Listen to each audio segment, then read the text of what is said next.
Gandang gabi yun sa inyo. It's 9:41 already. Ngayon po ay Huwebes. Akala ko Biyernes na. Huwebes pa lamang po. Ibig sabihin bukas may pasok pa tayo. At wala ang ating producer ngayon at ang magandang lalaking producer natin ngayon, si Mike Santillan, na tutulong sa atin na itawid tayo hanggang alas 11 ng gabi. Ayan. Pagkilala mo yung producer mo, sarap magtrabaho, ang gaan ng katawan mo, di ba? Yun, siya, sana all. Magandang lalaki din ho yan. Samahan niyo po kami until 11 o'clock tonight. Tayo po ay napapakinggan sa 92.3 Radyo 5 True FM sa buong Mega Manila. Tayo po ay sabay na napapanood at napapakinggan din sa Facebook page ng 92.3 True FM. At pakishare na rin po naman ang ating live stream sa ating episode tonight para ho mapakinabangan ng ating mga kaibigan at kamag-anak. At syempre mga kapatid, paki-follow and subscribe ang ating mga social media accounts na inyo pong makikita sa inyong screen. Just search, hanapin lamang po ang, hanapin natin ang at Radyo 5 True FM sa Facebook, X, TikTok, Instagram, IG, at saka sa YouTube. At para naman po sa mga gustong maging bahagi ng ating programa at makibahagi ng kanilang kwento o kasaysayan ng buhay o problema at mga liham kasaysayan, maaari po kayo magpadala ng mensahe sa Dr. Love Facebook Messenger. O dili kaya ay tumawag po sa ating mga hotlines. Ang ating hotlines ay 863-15788 at 863-16674. Siya, ihatid na natin ang mabuting balita sa araw na ito ng Huwebes. Pagkain pang-spiritual. Mga salita ng Diyos na nag-iiwan ng pag-asa, kapanatagan at kapayapaan. Pagkain pang-spiritual, hango sa bagong tipan ng banal na aklat. Pagkain pang-spiritual.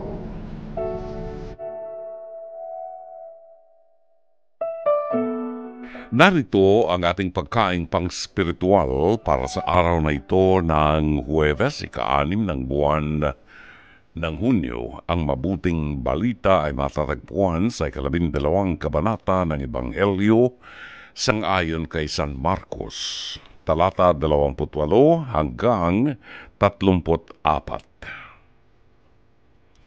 Ang isang guro ng kautusan na nakarinig ng kanilang pagtatalo ay dumating. Nabatid niya na mahusay ang pagsagot ni Jesus sa kanila. Tinanong niya si Jesus, alin ba ang pangunahin sa lahat ng utos? Sumagot si Jesus sa kanya, ang pangunahin sa lahat ng mga utos ay ito. Pakinggan mo, Israel, ang Panginoon mong Diyos ay iisang Panginoon. Ibigin mo ang Panginoon mong Diyos ng buong mong puso at ng buong kaluluwa mo at ng buong pag-iisip at ng buong lakas mo. Ito ang unang utos. Ang ikalawang utos ay tulad nito. Ibigin mo ang iyong kapwa tulad ng iyong sarili. Walang ibang utos na higit na dakila para sa mga ito. Sinabi sa kanya ng guro ng kautusan, Guro, mahusay ang pagkakasabi mo. Naaayon sa katotohanan ng sinabi mo na iisa ang Diyos at wala nang iba maliban sa Kanya.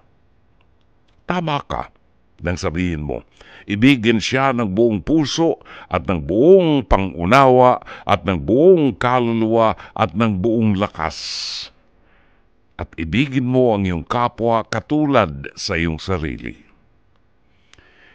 Ito ay higit na mahalaga kaysa lahat ng mga handog na susunugin at mga hain.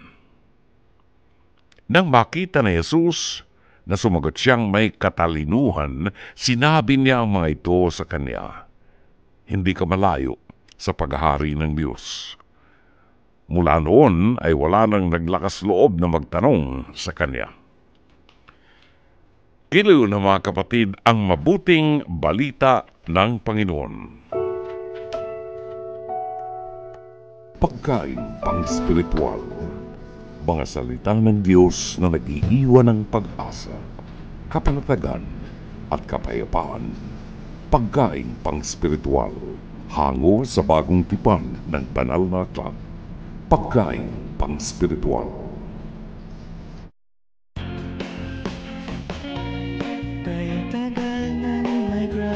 Huwebes ng gabi, ngayon po ay ika-6 ng buwan ng Hunyo. Ang aming paanyaya po sa inyo na samahan kami hanggang alas 11 ng gabi. At ang pagbati ho natin kay Chato Sakluti na ating kaibigan sa mahabang panahon na. Happy anniversary! Bakit? Ngayon ba wedding anniversary ni Chato? Hindi po ngayon ang kanyang wedding anniversary. Ngayon po ang anibersaryo ng kanyang kidney transplantation. Ayun. Di ba? Ay, napakalaking bagay po niyan. Ibig sabihin niya, talagang humaba ang kanyang buhay. At salamat sa Diyos. Oras natin, 9:49. Puntahan po natin at ating alamin ang ating episode na itatampok ngayon sa ating Pest to Pez. Hirit ni Dr. Love. Ito po ay bahagi ng itinampok kaninang umaga, araw ng Huwebes, sa TV5 mula alas 11 ng umaga hanggang alas 12 ng tanghali, Lunes hanggang Biyernes, at may replays sa Signal TV 1PH mula alas 8 ng gabi hanggang alas 9 ng gabi. Dito po ay tinatalakay natin ang iba't ibang suliranin ng ating mga kapatid na nagtutungo sa face-to-face para ho mabigyan ng solusyon ng kanilang mga suliranin. Kasama natin dito si Carla Estrada, si Alex Calleja, Dr. Camille Garcia, Attorney Lorna Kapunan at ang inyong lingkod, Brother June Banaag po ng programang Dr. Love dito po sa 92.3 Radio 5 True FM. Ang ating episode ngayong gabi ay pinamagatang Too Late sa Due Date. Too late sa due date. Mukhang utangan ito o kung hindi man siguro ay upa sa bahay o whatever. Bayad sa 5-6. Alamin po natin kung ano ang kasaysayan sa likod ng titulong ito ng ating Pest to Pez. Hirit ni Dr. Love, Too Late sa Due Date. Lending na pinasukan mo at ikaw ngayon daw ay namumroblema. Ako po kasi yung leader dito sa lending na binuo ko. Ang ibig mo sabihin ng leader, ikaw ang nag-start mag-open ng lending? Hindi po, ako po yung tagahawak ng pera nila. So may ganun. Akala ko sa bangko yun nilalagay. Dadaling ko po sa bangko. Okay. So, ikaw nagdadala sa bangko? Minsan po sa may-ari, yung sa lending talaga namin, pinaka-head office. Nilalagay okay. So, ano nangyari?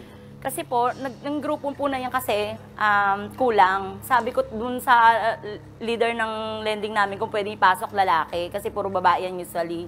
May pinasok akong kapitbahay na akala ko makakatulong yung ginawa kong pag-offer sa kanya. Naging perwisyo pa. Siya yung naging pasakit pa sa akin, kaya nanggigigil ako sa kanya. So, gaano ka nakatagal dito sa lending na ito? Ano naman po, taon na rin po. Taon na rin. Opo, kasi ginagamit at masasabi mo bang first time mo ito na perwisyo ka? Hindi po. Yung iba naman po nagbabayad Ito ang pinakamatindi kasi. Pinakamatinding tao na bukod sa hindi siya nagbabayad, hindi rin nagbabayad sa kuryente na kung sa akin, hindi siya nagbabayad monthly. So, marami ka ng pinanggagalingan talaga. Opo, pero yung iba po nagbabayad. So, sinasabi mo talaga na napiperwisyo ka nito. Anong pangalan nito? Si Alvin po. Si Alvin Claudio. Ay, ba't hindi pa natin tawagin? Siya ang member sa lending na sinasabing galit tuwing sinisingil. Totoo ba ito? Alvin, pasok.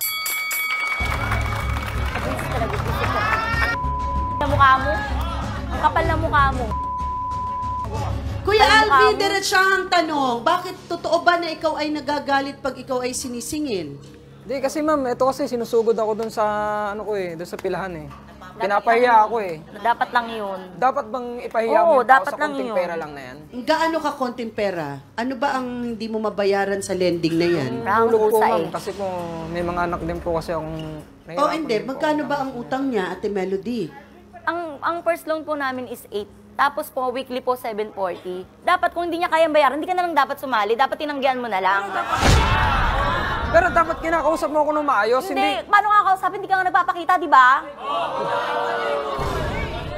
Tingin mo ba babastusin kita kung nagbabayad ka ng maayos? Hindi ako nagpapakita eh. Oo. Nakita mo nga ako doon sa tricycle? Doon sa tricycle, paano doon mo Kasi ko doon lang kita nakita. Hindi kita nakikita. Lahat pag pumunta ka sa bahay mo, wala ka. Puro anak mo lang nakikita ko. Oo.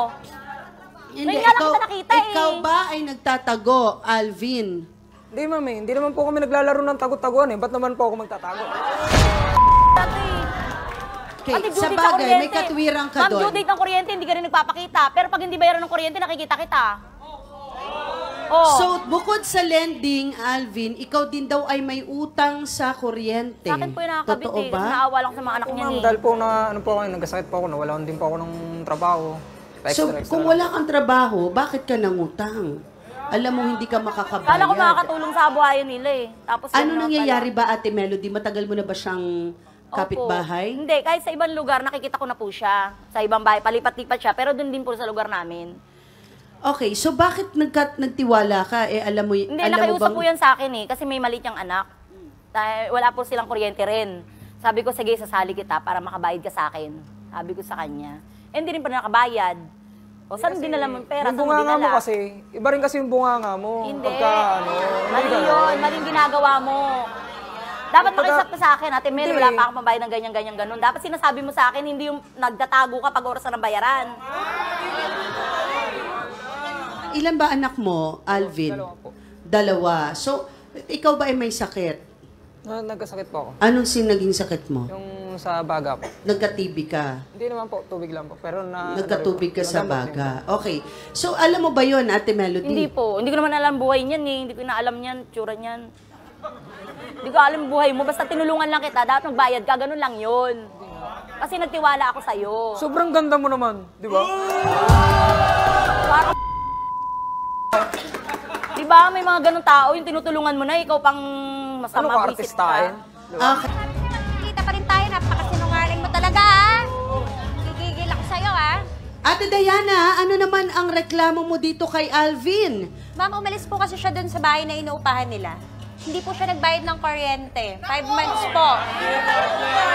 Hindi raw nagbayad ng kuryente si Alvin. Bakit, Diana? Sa'yo naman to. Opo, ma'am. Bakit? Ikaw naman yung Yung landlady. Hindi po, ma'am. Magkakagroup po kami, di pa po sa lending. Tapos yan, umalis po yan dun sa bahay na inuupahan nila. Nag-iwan po sila ng bayarin ng kuryente. Umalis nang walang paalam. Kanino naman bahay yon? Ma'am, Trabaho bali sa niya bayaw ko po yun, caretaker po ako.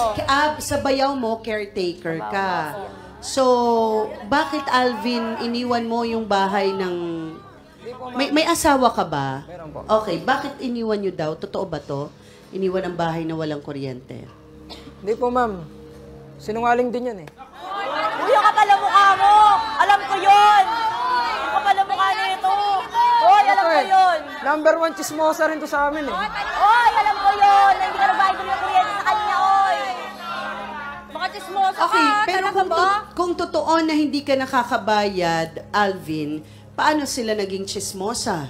Totoo naman yung chinismis Sa namin tingin eh. mo? Kasi totoo yun. Hindi po totoo yan, ma'am. Hindi na mag-invento ng kwento. Membro ng To The Echo to eh. O, paano Ano mo yun? nasabi? Echo, alingaw-ngaw, ma'am. Alingaw mo!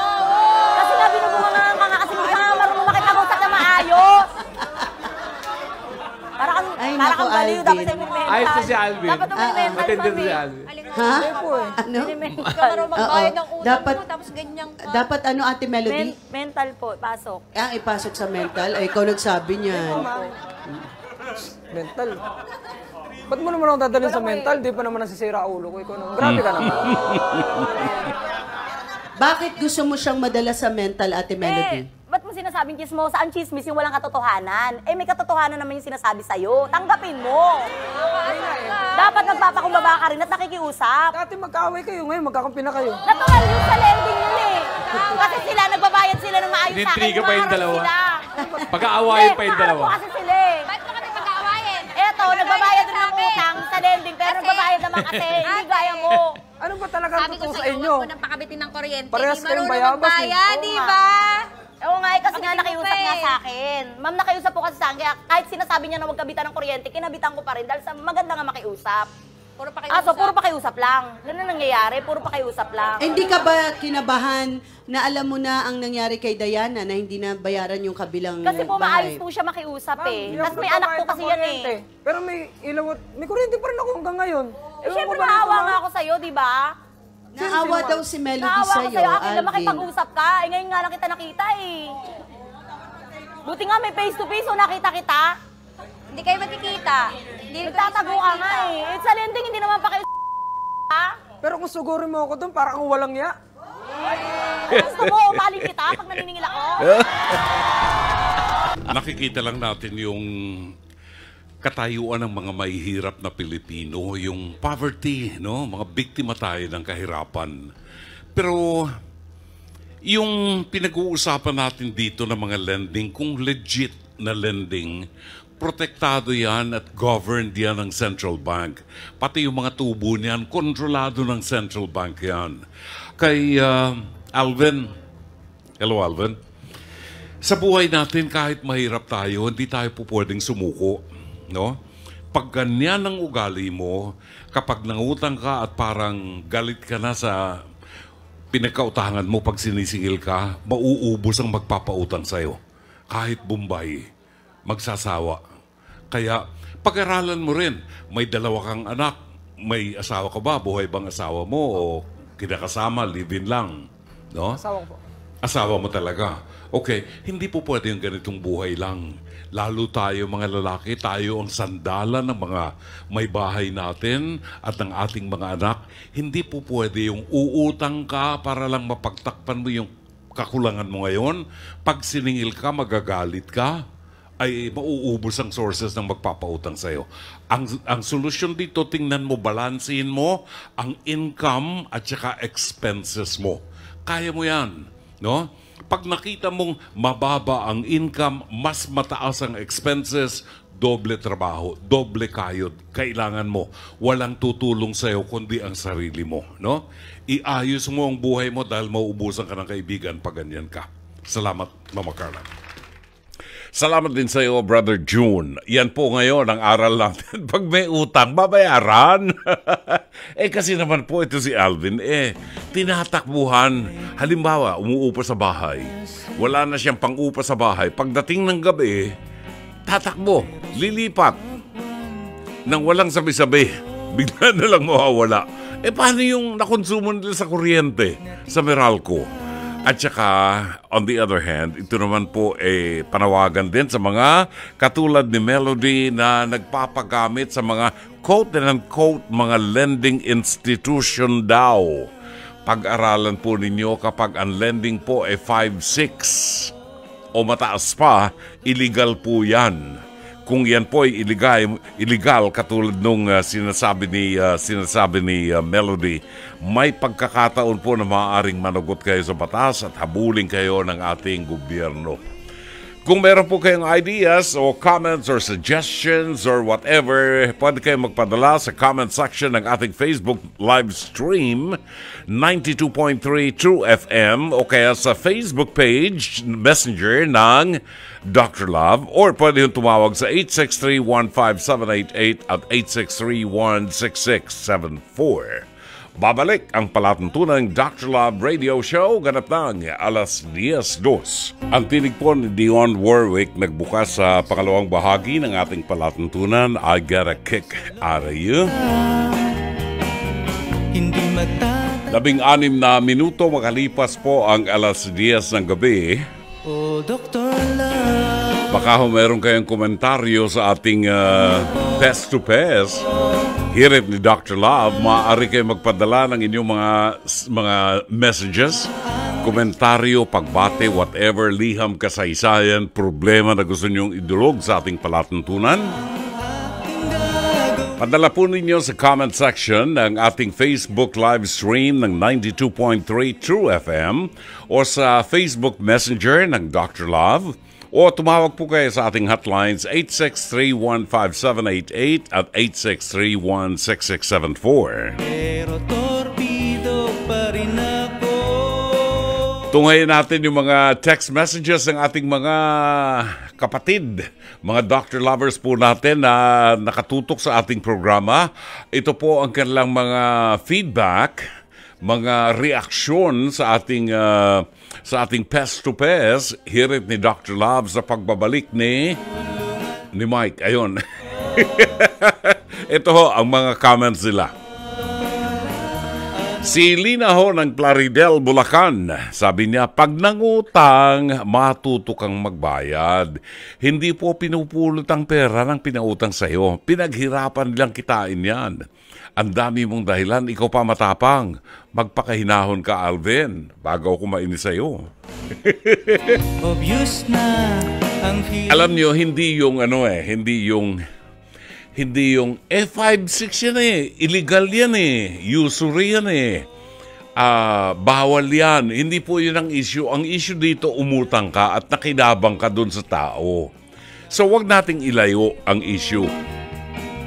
hindi Ang issue dito, umutang ka, nakautang ka, nakinabang ka, may kasunduan kayo, bayaran mo yung utang mo.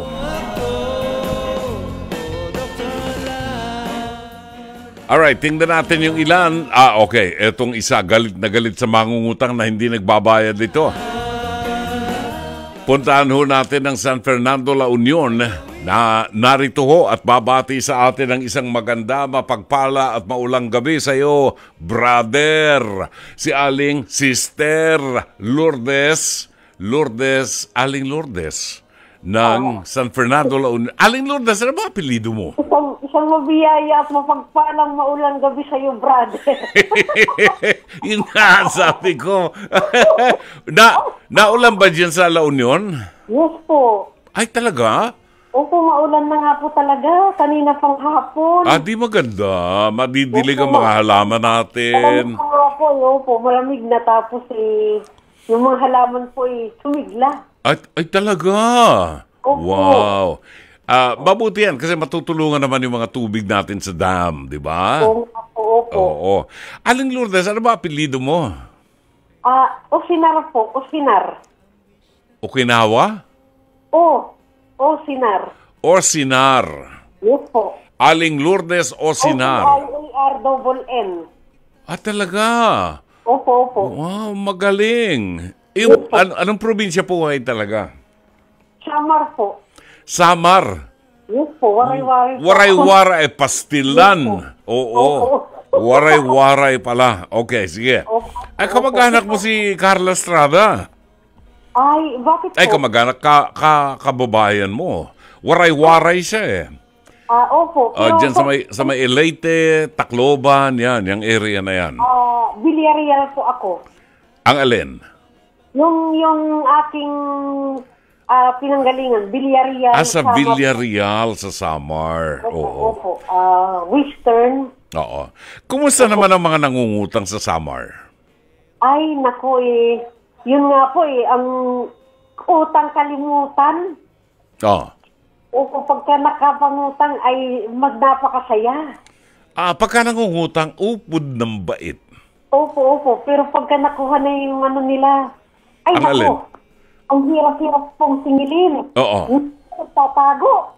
Nagtatago pa. At pag nahuli mo, papangakuan ka, pag nangako sa'yo, hindi naman tinutupad, ayaw pa nilang magalit ka. Gusto, lagi kang maamo pag naniningil. At kung minsan pa po, sila pa po ang galit. Tapos kung ano-ano pa po ang sinasabi, kesyo, ganito. Yun po. Oo. Ayun. So, anong sasabihin mo kay Alvin? Ay, nako, Alvin, ikaw talaga, magaling ka lang mangutang, pero pag bayaran na, wala ka nang magawa. Ay, naku, huwag ka naman ganyan, Alvin. Kailangan, responsibilidad mo ang bayaran ng utang mo. Kasi, sinabangan mo naman yun. Yun. Kung sakali namang, kung walang nagpapautang, paano ka na? Paano na? Ka ng, maubusan ka na magpapautang sa'yo. Opo.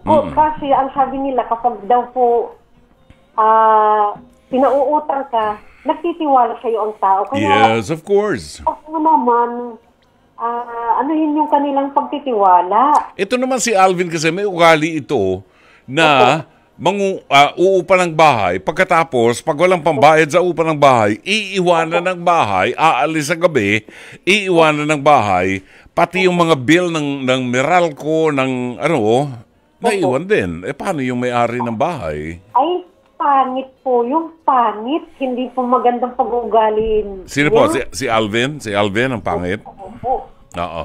Kaya naku, Alvin, magbago ka na. Magbago ka na. At yung mga bayarin mo, harapin mo. Alvin, magbago ka ng station. Lumipat ka sa 92.3 Radyo 5 True FM. Opo. At magbayad ng utang. Bayaran mo ang utang mo. Responsibilidad mo yan. Kung hindi, makakarama ka. Makakarma ka niyan. Yan lang. Okay. Oo. Opo. Sige. Maraming salamat, Aling Lourdes Oxinar ng La Union. Pakihanda na po bukas ang tinapang salinas, sinigang, kaping mainit. Kung mayroon tsokolate, no? Hot chocolate. Ang sarap niya. Yan. Hindi matatagal. 10:23, sabi ni Andrew Villanueva, dapat kung gaano po kayo kahinahon mangutang, dapat ganun din po kayo kapag sinisingil na kayo. Hindi kayo dapat matapang pa sa nagpautang sa inyo. Buti nga, pinautang kayo nung nangangailangan kayo. Ito ang kadalasan nating nakikita doon sa face-to-face. Yung huling taping namin itong week na ito, Wednesday, I think. Nako, tungkol sa utang na naman, maniwala ka, kapag sinisingil, nagagalit, babayaran kita. Pag nagkapera ko, hintayin mo lang. Pag nagkapera ko, babayaran kita. Kailan kaya yun? Hindi ko kailangan ng pangako mo. Okay, sino naman to? Alina Hoxon. Ay nako.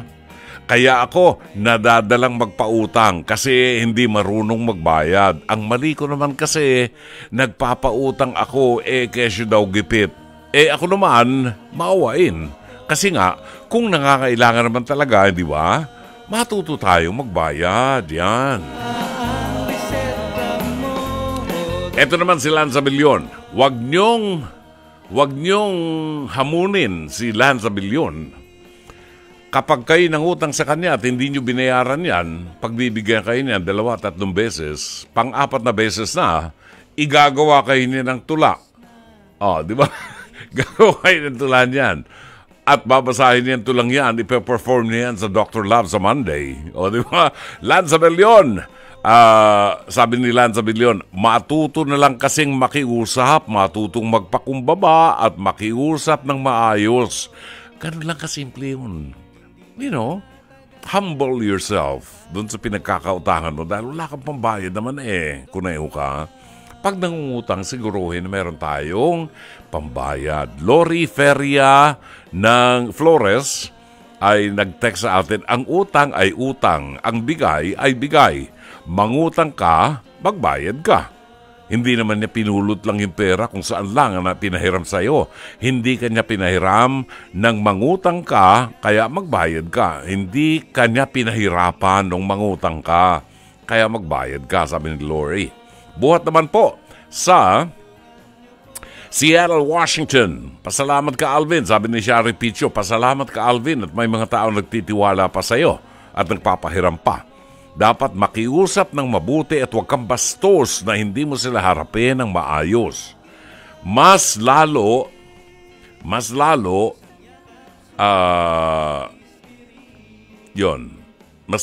mong pinaliit ang mundo mo. Ayusin mo, buhay mo. At dapat maging faithful ka, truthful ka. Dahil sa pera, diyan mo makikilala ang karakter ng tao. Ay, totoo, oo. Minsan, pag nangutang sa'yo, papautangin mo. Pagkasisingilin mo na, nagbabago ng personality. Di ba? Kaya ako, pag may nangungutang sa akin, hindi ko na pinauutang. Just to be sure. Hindi ko na pinapautang. Binibigyan ko na lang siya ng pera. Wag mo nang bayaran yan. Ha? Wag mo nang bayaran yan. Pero hindi malaki. Pag nangungutang sa akin, hindi ko pinauutang. Binibigyan ko na lang ng pera kasi baka hindi mabayaran, di ba? So, magkakasamaan lang kami ng loob. So, binibigyan ko na lang siya ng pera. Maliit na halaga lang, mga 10,000 pesos. Oo, ito, nangungutang halimbawa siya ng 2,000. Hindi ko na siya bibigyan ng 2,000 utang, di ba? O ito, 10,000 sa'yo na yan. Huwag mo na bayaran. In my dreams. Di ba? Nagpapakyut na nga Pang gasolina nga sa motorsiklo ko. Hindi ko malagyan ng gasolina ng motorsiklo ko eh. torpedo pa rin. At si Nestor Plarisan, magandang gabi Dr. Love. Nasa kabilang station pa po kayo. Tagapakinig niyo na po ako. God bless po. Mensahe lang po. Ang utang dapat bayaran. Huwag kalimutang magbayad. Hindi kayo uunlad ng ganoon. Lumaban tayo ng ugali, ng mabuting ugali. O tama, Nestor. Ano ang tawag dyan ay karma. No? Pag nang walang hiya ka ng kapwa mo, babalik yan sa'yo. Makakarma ka niyan. Ang gawin mo sa kapwa mo ay gagawin din sa'yo. In other words, huwag mong gawin sa kapwa mo ang ayaw mong gawin sa'yo. 28 minutes after 10 o'clock sa programang Dr. Love Radio Show. Pagbabalik po natin ang liham kasaysayan, tampok sa ating palatuntunan.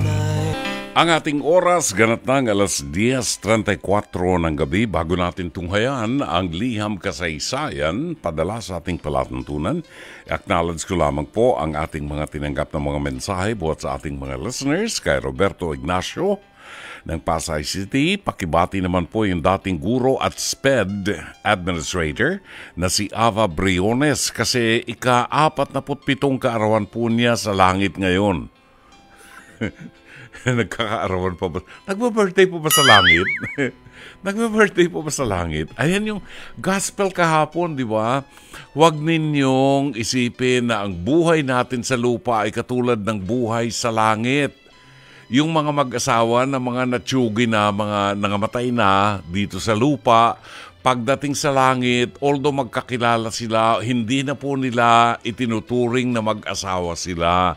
Wala na yung carnal interest, wala na yung relasyon ng tao. Sila po ay tulad na ng mga anghel na ang tanging nasa isip ay purihin, pasalamatan at ipagdangal ang Diyos. Kaya wala nang birthday sa langit. Pag namatay ka, yun ang birthday mo sa langit, di ba? Tayo na lang mag-celebrate dito. Sabi nga ni Mike, yung producer natin, tayo na lang mag-celebrate dito para pag-alaala dun sa mga namatay nating kamag-anak. Ho? Bukas na po yung ika-70 kaarawan ng tatay ko na si Domingo Ignacio. 70 years old na siya. At ika-22 kaarawan ng kaibigan ko si Janine Cienes. Buhat po sa Pasay City, si Roberto Ignacio. Kaano-ano kaya ni Janine Cienes si Jenny Chubachenes? Ano? Baka magkamag-anak yun. Chato Saavedra sa Cluti, present and tuned in right now. Alani Hungko ng Kuwait ay buwabati po ng magandang gabi at mapagpalang Huwebes. Angelita Banataw ng Pateros, isang maulang Huwebes ng gabi sa inyo. Hanggang ngayon ba umuulan pa? Umuulan pa ba ngayon? Parang masarap humigop na mainit na sabaw. Parang gusto kong magpunta ngayon sa sa Tagaytay. At kakain ako ng bulalo. Bukas pa ba ang yung mahogany market itong oras na ito? Gusto kong kumain ng bulalo sa Tagaytay. Judith Vicente ng North Caloocan, Shari Picho, magandang gabi po. Susan Reyes Montinola ng San Pedro, Laguna.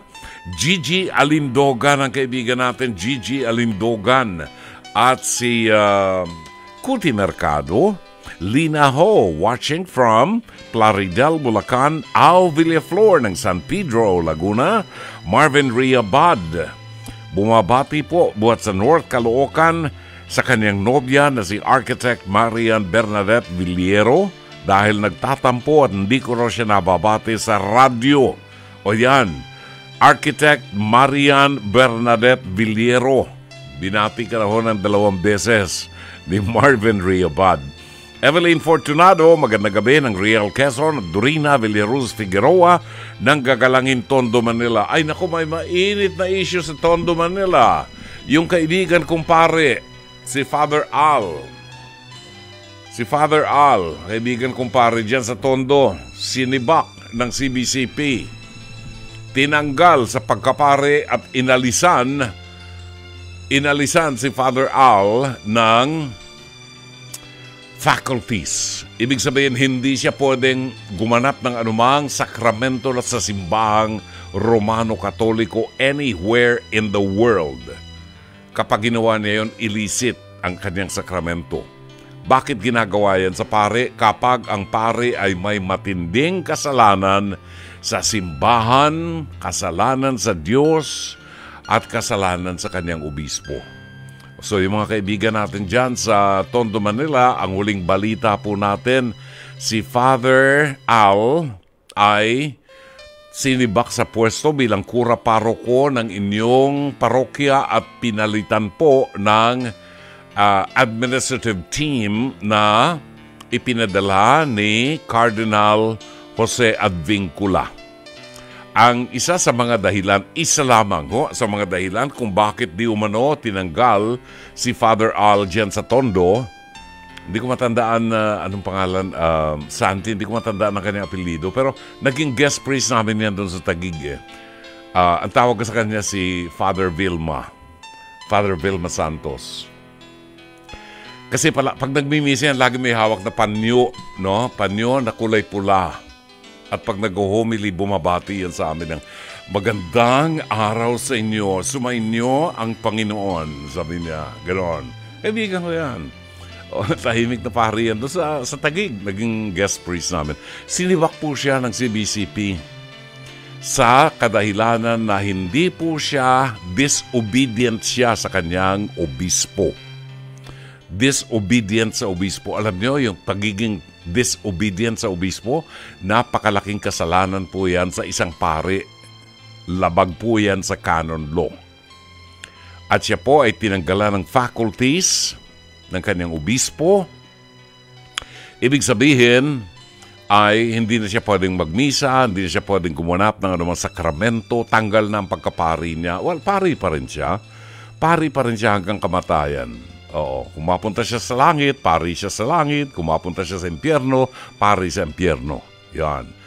Kasi ang pari po ay indelible character. Nananatili yan sa kanya kahit tanggalin sa kanyang pagkapari niya, pari pa rin siya. Ang dahilan siya po ay disobedient. Disobedient sa obispo. Yan po ay paglabag sa canon law. At 2 taon na po siyang pinaalis. 2 taon na siyang pinaalis doon sa kanyang parokya para mapalitan ng iba, para papanagutin doon sa ibang mga paglabag. Hindi po lumalaban siya sa kanyang obispo. Ayun, natanggal siya ngayon. Paano daw siya makakabalik sa pagkapare? Is there a way? Pwede kapag inaprubahan ng Santo Papa. Kapag inaprubahan ng Santo Papa na makabalik ka, matagal yan. Maraming chibatseda sa pag-aaral dyan. Well, anyway, yun po. So, sa mga taga-Tondo, nalimutan ko yung kanyang parokya eh. Relax lang po tayo at pagkatiwala po natin, no, sa ating simbahan kung ano ang marapat.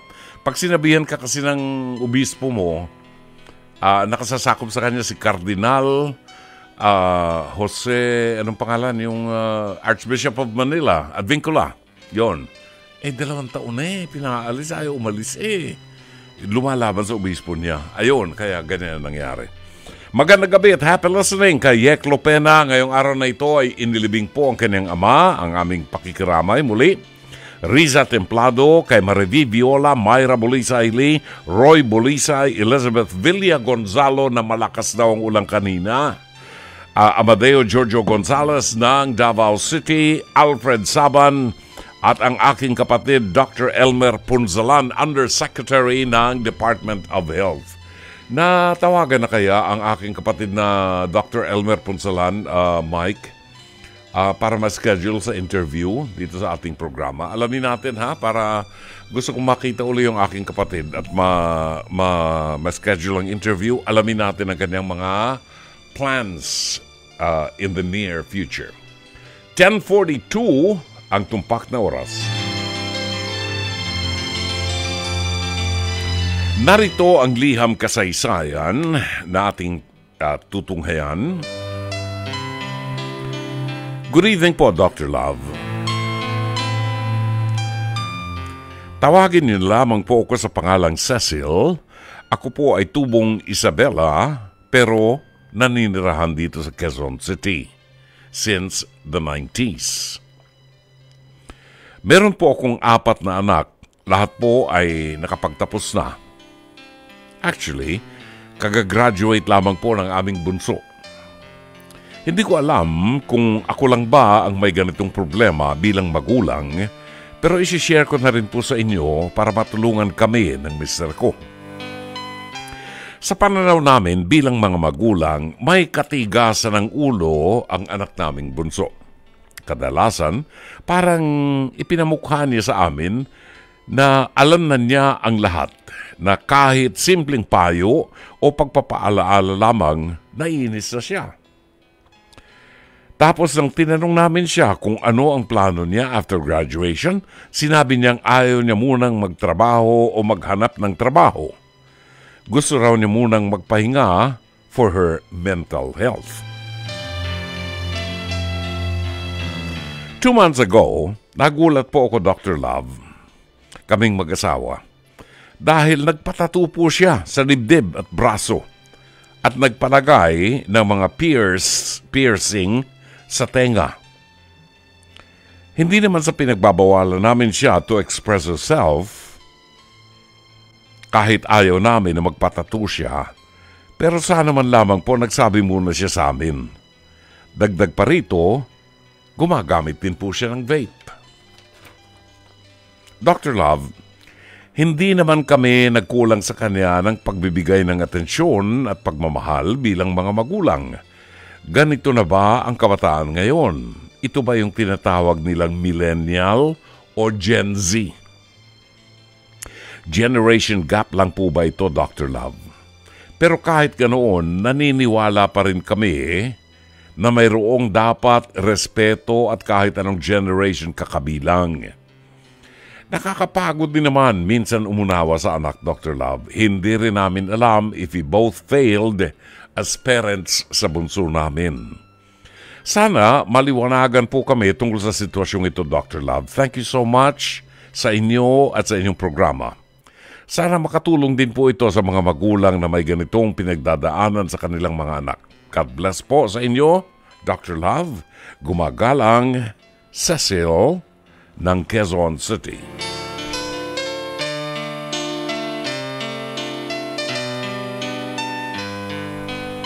Maraming salamat at 10:45, Cecil. May kasabihan ng mga matatanda, natatandaan ko. May kasabihan ng matatanda, ipakita mo sa akin ang bunga at sasabihin ko sa iyo kung ano ang puno. Kung maganda ang bunga, maganda ang puno. Yan ang pinagbabasihan ng ating lipunan. Ang pananagutan at responsibilidad ng mga magulang. Walang magulang na gustong mapahamak ang kanyang anak. Walang magulang na gustong pabayaan. Well, meron na ngayon. Nung araw wala. Ngayon, may mga magulang ngayon na nagbebenta ng mga anak. May mga magulang ngayon na inihaharap ang anak sa mga kamera sa telebisyon para kumita ng pera, pinaghuhubad. Merong ganyan. Ngayon, nung araw. Hindi. So, ang bunga, ang uri ng bunga ay makikita sa magulang. Hindi natin po pwedeng sabihin, wala kaming pananagutan dyan. Hindi natin pwedeng sabihin, ginawa namin lahat, minahal namin lahat ang aming mga anak. Bakit nagkagansyan siya? Meron pong pagkukulang tayo at pagkakamali. Sinong gusto niyo sisihin nyo? Kapitbahay nyo. Ang bata, sinisimulan po natin ang bata ng pagtuturo ng mabuting asal, ng pagdisiplina, bata pa lamang. Now, wag niyong ikatwiran po sa akin yung Gen Z nyo. Tantanan niyo ako dyan. Mga Gen Z na yan. Katulad yan ng mga kaibigan nating nasa LGBT community na nagsasabi na malaya sila na gawin ang gusto nila sapagkat yun ang iniisip nila, ako'y isang babae. Kaya ako'y nagdadamit babae. At wag mo akong tawaging sir dahil ako ay ma'am. Engot nyo. Gawin nyo yan sa kaya nyo. Pero sa mga tao na nasa matinong pag-iisip, wag nyong isaksak sa lalamunan ko na babae ka kung alam kong may nakalawit ka dyan. Babae ka, ang haba ng balahibo sa binti mo. Di ba? Yan yung katwiran ng iba. Yung mga Gen Z na ganyan. Kayo lang ang gumagawa niyan. No such thing as Gen Z. Gen Z, Gen A, Gen B, Gen D. Wala yan. Tingnan natin ang katotohanan ng buhay. Ang mga sanggol ay sinisilang sa mundo na walang laman ng ulo. Hindi nila kayang idepensa ang kanilang sarili. Walang laman ng ulo niyan. Hindi pwedeng mga tuwira ng mga sanggol. Natututo lamang yan through the years kung anong nakikita, nadidinig, nakakasanayan yung itinuturo natin sa kanila. Ang tawag dyan, moral foundation. Sa bahay yan nakukuha ng mga anak natin.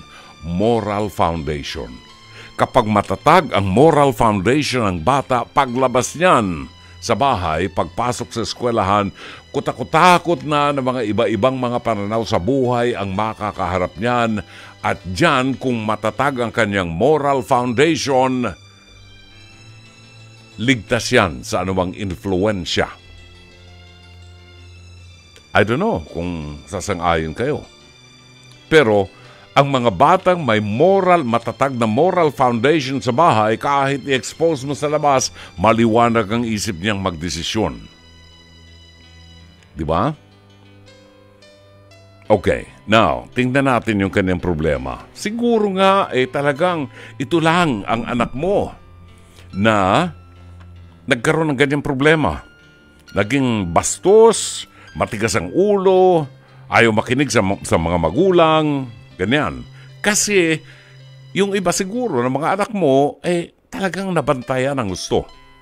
Or itong anak mong ito ay na-expose sa mga masamang impluensya sa ating lipunan, nagkaroon ng barkada na iba ang pananaw at sapagkat mahina ang foundation, ang moral values niya na-inspire, napagaya doon sa mga batang ganyan ang pananaw sa buhay. Sabi mo, gumraduate na siya. So, she is of age already. Di ba? Ang sabi niya, ayaw muna niya magtrabaho o maghanap ng trabaho. Ang gusto niya muna, magpahinga for her mental health. Okay, well, magandang dahilan yun. After all, pagkatapos siya makapagtrabaho, makapag-aral ng husto, matagal na pag-aaral, nakagraduate naman yung bata. So, ibigay natin sa kanya yung panahon na gusto niyang makapagpahinga muna para ma-address ang kanyang mental health. Maipahinga ang kanyang isipan. Ibigay niyo sa kanya yan. Kailangan yan. Etong hindi maganda. Kababaeng tao, nagpatato sa dibdib at braso. Sana ako na lamang yung nagtato. Nagpalagay pa ng piercing sa tenga. Piercing ang tenga naman, binubutas talaga. Nilalagyan niya ng hikaw. Yan ang bahagi ng kultura natin. Pero baka isang araw makita mo nagpalagay ng butas ng hikaw sa ilong, di ba? O baka gusto niyang gumaya sa mga kapatid nating Indians, bahagi ng kultura ng Indians yun. Meron nakasabit dito sa ilong na ganyan, lalo yung kinakasal. Pero, alam ba ninyo na sa Biblia ay pinagbabawal ng Diyos ang pagpapatato? Oo. Kasalanan po yan. Pinagbabawal ng Diyos ang pagpapatato sa ating katawan. Maliban na lamang kung iyan ay bahagi ng kultura katulad ni na Waong pangalan matanda. Di ba? Wangod. Oo, bahagi ng kultura nila yun. Okay, well, sana po ay nagsabi muna siya sa amin. Ang dagdag pa rito, gumagamit po siya ng vape. Sana daw ay nagsabi sa kanya na magpapatato, magpapapiercing yung kanyang anak. Kahit ito magsabi sa inyo, kahit sabihin yung hindi pwede, wala na. Lumalaban na yung anak niyo sa inyo Di ba? Eto ngayon. Gumagamit daw ng vape. Ito lang ho ang sa akin, Aling Cecil. Kamakailan ay sinabi po at binigyan din ng Department of Health na ang paggamit ng vape ay hindi po mabuti sa katawan. Ang unang nasisira sa paggamit ng vape ay ang baga. Na aminin ko sa inyo at alam ito ng mga kasama ko, mga kaibigan ko. Ako po 19 years old pa lamang nagsisigarilyo na. 19 years old, 1970 nagsimula ako magsigarilyo. Hanggang 2022. Can you imagine? May 50 taon ako nagsigarilyo. 2022. Salamat sa Diyos sa aking mga panalangin. Tinulungan ako ng Diyos na maiwasan at itigil ang pagsisigarilyo bigla. Itanong nyo kina Marivi Viola, alam yan ang mga pilgrims ko. Alam yan ang mga pilgrims ko. Pagbaba ko ng basang una kong ginagawa, nagsisigarilyo ko. Alam nila yan. Now, kailangan po ang intercession ng Panginoon. At gagarantiyan ko sa inyo, it happens. Nangyari po sa akin, hiniling ko sa Panginoon, tulungan niya ako na maitigil ko ang pagsisigarilyo. Ginawa ng paraan ng Diyos, itinigil ang pagsisigarilyo ko. Ang akin lamang po sa inyo, Aling Cecil, ang inyong anak ay of age already. Matigas ang bungo, miski anong gawin mong pagpapaalaala at pagbabawal sa kanya, ando na, ayaw na niyang makinig sa inyo. Ibig sabihin, may pananagutan siya sa kanyang sarili. Ang buhay po natin hanggang ang mga magulang ay nandiyan, ang mga magulang ay maaari lamang pong magpaalaala. Yon, magpaalaala lamang tayo.